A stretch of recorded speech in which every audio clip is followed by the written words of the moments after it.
video game is anything you can interact with by electronically manipulating computer-generated images on a display screen.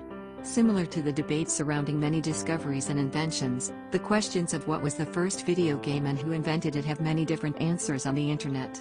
But if you sift through the noise and focus on getting to the truth, you will begin to narrow your results and hone in on a few promising candidates.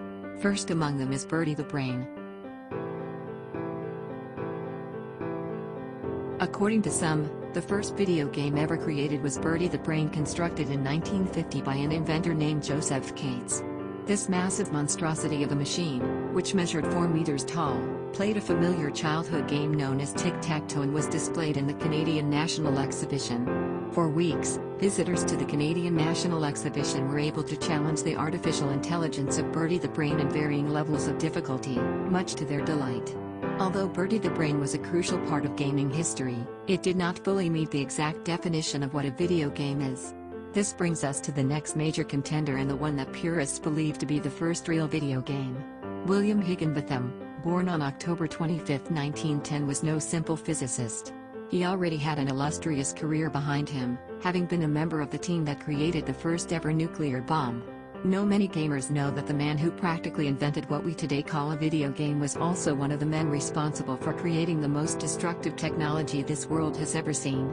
Having already been a pivotal linchpin in history, Higginbotham took up residency at Brookhaven National Laboratory in 1947. That is where he came up with Tennis for Two. In October 1958, the first actual video game was revealed to the world. It happens during an open house hosted at the Brookhaven National Laboratory. The first video game, created by William Higginbotham, turned out to be the star of the show, much to the amazement of the attendees and even Higginbotham himself.